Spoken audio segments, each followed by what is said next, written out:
मित्रों, नमस्कार। मैं सुबोध से शिवगीत आज पुनः हरिशंकर परसाई जो प्रसिद्ध व्यंग्यकार हैं अपने देश के, उनकी एक बड़ी प्रसिद्ध रचना लेकर आई हूँ, दो नाक वाले लोग।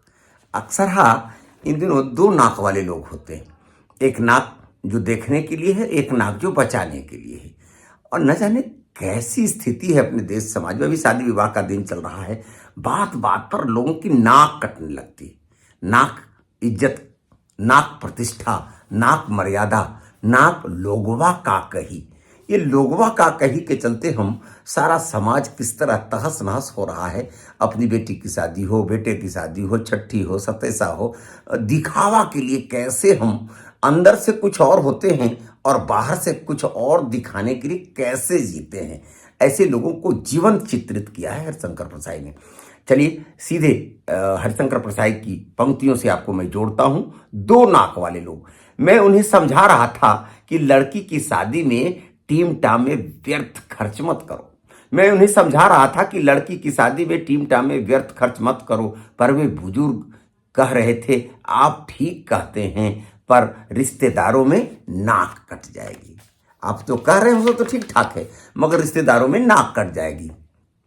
नाक उनकी काफी लंबी थी। नाक उनकी काफी लंबी थी। मेरा ख्याल है नाक की हिफाजत सबसे ज्यादा इसी देश में होती है। दूसरे देशों में नाक की चिंता उतनी नहीं होती, और या तो नाक बहुत नर्म होती है या छुरा तेज, जिससे छोटी सी बात से भी नाक कट जाती है। छोटे आदमी की नाक बहुत नाजुक होती है। यह छोटा आदमी नाक को छिपा कर क्यों नहीं रखता? खासकर देखिएगा, बड़े लोगों में तो ये नाक की बात होती नहीं है, छोटे लोगों में ये नाक की चिंता सबसे अधिक होती है।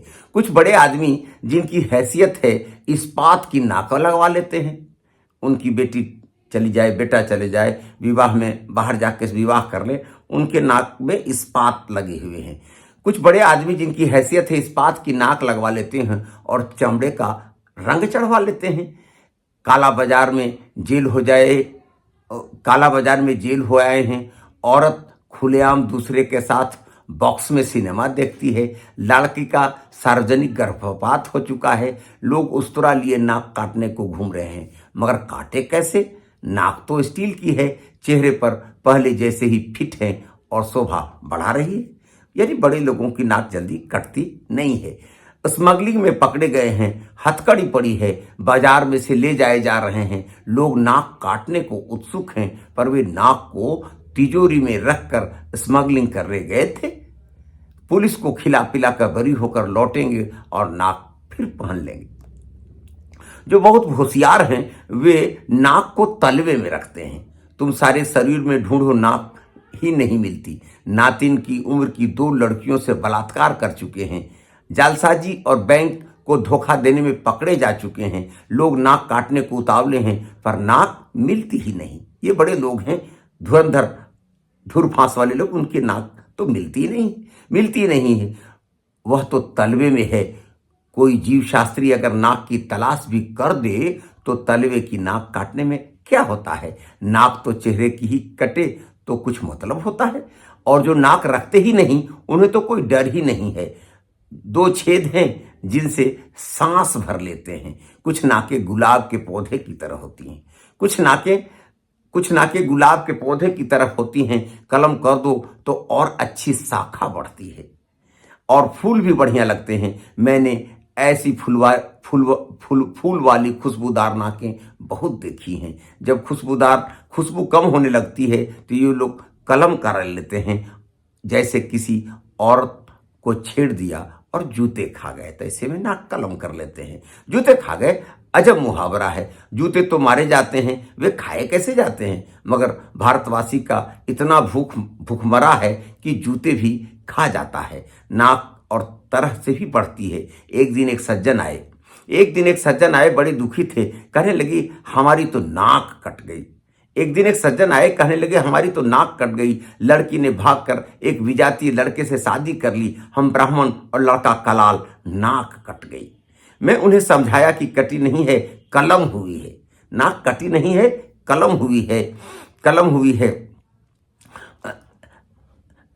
है। मैं उन्हें समझाया कि कटी नहीं है, कलम हुई है। 3-4 महीने में और लंबी बढ़ जाएगी। 3-4 महीने बाद वे फिर मिले तो खुश थे, नाक भी पहले से लंबी हो गई थी। मैंने कहा, नाक तो पहले से लंबी मालूम होती है।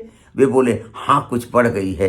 काफी लोग कहते हैं आपने बड़ा क्रांतिकारी काम किया है। कुछ बिरादरी वाले भी कहते हैं इसीलिए नाक बढ़ गई है। कुछ लोग मैंने देखे हैं जो कई साल अपने शहर की नाक रहे हैं, उनकी नाक अगर कट जाए तो सारे शहर की नाक कट जाती है। अगर उन्हें संसद का टिकट न मिले तो सारा शहर नकटा हो जाता है। पर अभी मैं एक शहर गया तो लोगों से पूछा, फला साहब के क्या हाल हैं, फला साहब के क्या हाल हैं, वे इस शहर की नाक हैं। तभी एक मस्खरे ने कहा, हाँ साहब वे अभी भी शहर की नाक है मगर छिनकी हुई। यह विभत्स रस है, रस सिद्धांत प्रेमिका को अच्छा लगेगा। मगर बात मैं उस सज्जन की कर रहा था जो मेरे सामने बैठे थे और लड़की की शादी पुराने ठाठ से ही करना चाहते थे। पहले वे रईस थे, यानी मध्यम हैसियत के रईस, अब गरीब थे। बिगड़ा रईस और बिगड़ा घोड़ा एक तरह का होता है, दोनों बौखला जाते हैं। किससे उधार लेकर खाया जाए ठिकाना नहीं, उधर बिगड़ा घोड़ा किसे कुचल दे ठिकाना नहीं। आदमी को बिगड़े रईस और बिगड़े घोड़े दोनों से दूर रहना चाहिए। मैं भरसक कोशिश करता हूँ। मैं तो मस्ती से डोलते आते सांड को देखकर भी सड़क के किनारे की इमारत के बरामदे पर चढ़ जाता हूँ। बड़े भाई साहब आ रहे हैं, इनका आदर करना चाहिए। सांड को देखकर तो जो भूतपूर्व संपन्न बुजुर्ग मेरे सामने बैठे थे वे प्रगतिशील थे। लड़की का अंतर्जातीय विवाह कर रहे थे। वे खत्री और लड़का शुद्ध कानीकुब्ज। वे खुशी से शादी कर रहे थे, पर उनमें विरोधाभास यह था कि शादी ठाठ से करना चाहते थे। बहुत लोग एक परंपरा से छुटकारा पा लेते हैं पर दूसरी से बंधे रहते हैं। रात को शराब की पार्टी से किसी ईसाई दोस्त के घर में से आ रहे हैं, मगर रास्ते में हनुमान का मंदिर दिख जाए तो थोड़ा तिलक भी सुंदर कस कर लगा लेंगे। मेरा एक घोर नास्तिक मित्र था। हम घूमने निकलते तो रास्ते में राम मंदिर देखकर वे कह उठते, हरि राम। बाद में पछताते भी थे। तो मैं उन बुजुर्ग को समझा रहा था, आपके पास रुपये है नहीं, आप कर्ज लेकर शादी ठाठ से बनाएंगे, पर कर्ज चुकाएंगे कहाँ से? जब आपने इतना नया कदम उठाया है तो अंतर्जातीय विवाह कर रहे हैं तो विवाह भी नए ढंग से कीजिए। लड़का कानीकुब्ज का है, बिरादरी में शादी करता तो कई हजार उसे मिलते। लड़के शादी के बाजार में मवेशी की तरफ बिकते हैं। अच्छा, मालवी बैल और हरियाणा की भैंस ऊंची कीमत पर बिकती है। लड़का इतना त्याग तो लड़की के प्रेम के लिए कर चुका है, फिर भी वह कहता है अदालत जाकर शादी कर लेते हैं, बाद में एक पार्टी कर देंगे। आप आर्य समाजी हैं, घंटे भर में रास्ते में आर्य समाज के मंदिर में वैदिक रीति से शादी कर डालिए, फिर 300-400 रुपयों की एक पार्टी दे डालिए। लड़के को एक पैसा भी नहीं चाहिए। लड़की के कपड़े वगैरह मिलाकर शादी 1000 में तो हो ही जाएगी। वे कहने लगे, बात आप ठीक कहते हैं, मगर रिश्तेदारों को तो बुलाना ही पड़ेगा। फिर जब वे आएंगे तो इज्जत के ख्याल से सजावट, खाना, भेंट वगैरह देनी होगी। मैंने कहा आपका यहाँ तो कोई रिश्तेदार नहीं है, वे हैं कहाँ? आपका तो यहाँ कोई रिश्तेदार है नहीं, वे कहाँ? उन्होंने जवाब दिया, वे पंजाब में हैं, पटियाला में हैं। 3 करीबी रिश्तेदार हैं, कुछ दिल्ली में हैं, कुछ आगरा में हैं। मैंने कहा, जब पटियाला वाले के पास आपका निमंत्रण पत्र पहुंचेगा तो वो तो पहले आपको 10 गालियां देंगे। मई का यह मौसम, इतनी गर्मी, लोग तड़ातड़ लू से मर रहे हैं। ऐसे में इतना खर्च लगाकर जबलपुर जाओ, कोई बीमार हो जाए तो कोई मुसीबत। पटियाला या दिल्ली वाला आपका निमंत्रण पाकर खुश नहीं दुखी होगा। निमंत्रण पत्र न मिला तो वह खुश होगा और बाद में बात बनाएगा, कहेगा आजकल जी डाक इतनी गड़बड़ी हो गई है कि निमंत्रण पत्र ही नहीं मिलता, वरना ऐसा हो सकता था कि हम ना आते। मैंने फिर कहा, मैं आपसे कहता हूं कि दूर के रिश्तेदार का निमंत्रण पत्र मुझे मिलता है तो मैं घबरा उठता हूं। सोचता हूं जो ब्राह्मण 11 रुपए में शनि उतार दे, 25 रुपए में सगोत्र से विवाह करा दे, मंगली लड़की का मंगल 15 रुपए में उठाकर शुक्र के दायरे में फेंक दे, वह लग्न सितंबर से लेकर मार्च तक सीमित क्यों नहीं कर देता? मई और जून की भयंकर गर्मी में लगने गोल क्यों नहीं कर देता? वह कर सकता है। और फिर ईसाई और मुसलमानों में जब बिना लगन के शादी होती है तो क्या वो वरवधु मर जाते हैं? 8 प्रकार के विवाहों में जो गंधर्व विवाह है वह क्या है? वह यही शादी है जो आज होने लगी है कि लड़का लड़की भागकर कहीं शादी कर लेते हैं। इधर लड़की का बाप गुस्से में पुलिस में रिपोर्ट करता है कि अमुक लड़का हमारी नाबालिग लड़की को लेकर भाग गया, मगर कुछ नहीं होता क्योंकि लड़की मजिस्ट्रेट का सर्टिफिकेट ले आती है जिसमें जन्म की तारीख होती है। वे कहने लगे, नहीं जी, रिश्तेदारों में नाक कट जाएगी। ये फिर नाक आ गया, रिश्तेदारों में नाक कट जाएगी। मैंने कहा, पटियाला से इतना किराया लगाकर नाक काटने इधर कोई नहीं आएगा, फिर पटियाला की में कटी नाक को इधर कौन देखेगा, काट ले पटियाला में। वे थोड़ी देर गुमसुम बैठे रहे। मैंने कहा, देखिए जी, आप चाहें जो मैं तो पुरोहित हो जाता हूँ, आप चाहे तो मैं पुरोहित हो जाता हूँ और घंटे भर में शादी करा देता हूँ। वे चौंके, कहने लगे, आपको शादी कराने की विधि आती है? आपको शादी कराने की विधि आती है? मैंने कहा, हाँ, ब्राह्मण का बेटा हूँ। बुजुर्गों ने सोचा होगा कि लड़का नालायक निकल जाए और किसी काम धंधे के लायक न हो, तो इसे कम से कम सत्यनारायण की कथा और विवाह विधि तो सिखा दो। ये मैं बचपन में ही सीख गया था। मैंने आगे कहा, और बात यह है कि आजकल कौन संस्कृत समझता है और पंडित क्या कह रहा है इसे कौन सुनता है। वो तो अम और अह इतना ही जानते हैं, अम अंत में और अह इतना ही जानते हैं। मैं इस तरह मंगल श्लोक पढ़ दूं तो भी कोई ध्यान नहीं देगा। अब कहानी अंतिम दौर में है।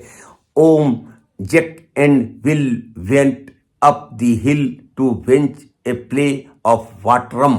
ओम Jack fell down and broke his crown and Jill came tumbling आफ्टरम कुर्यात सदा मंगलम।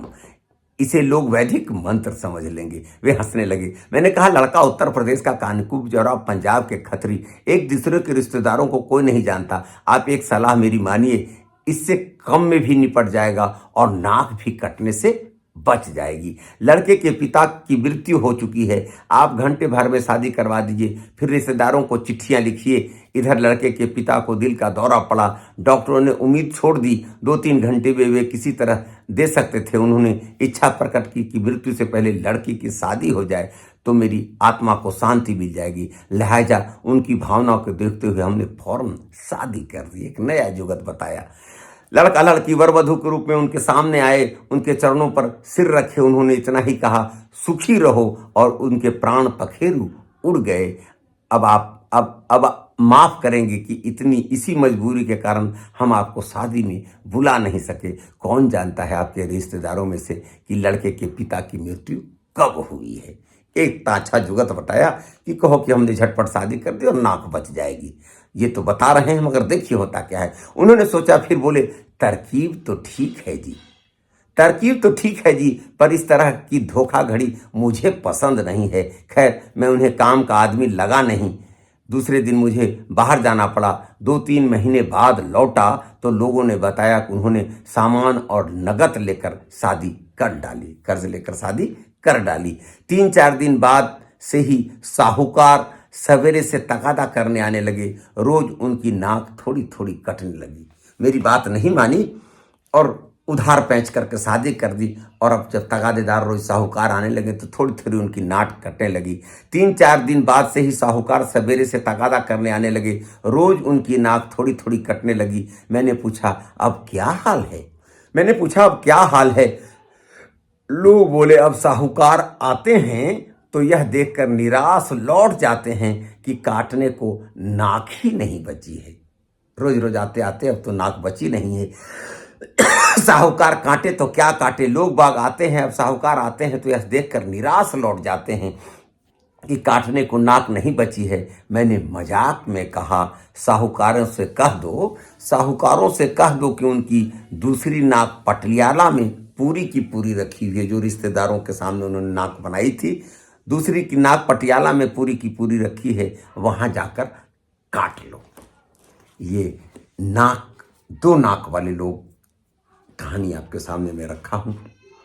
हरिशंकर प्रसाई ने बहुत साल पहले जो लिखा था, आज भी समाज इससे नहीं निकल सका है। चाहे वो अक्टूबर, नवंबर, दिसंबर का महीना हो या फिर मई, जून, जुलाई का महीना हो, विवाह शादी के नाम पर हम जो मध्यम वर्ग के लोग हैं, कैसे अपनी नाक, अपनी हैसियत, अपनी मर्यादा, अपनी प्रतिष्ठा, अपनी मान की रक्षा के लिए अपने आप को बर्बाद किए जा रहे हैं। हमारी ज़मीनें, हमारे घर बाकलम खास होते जा रही हैं।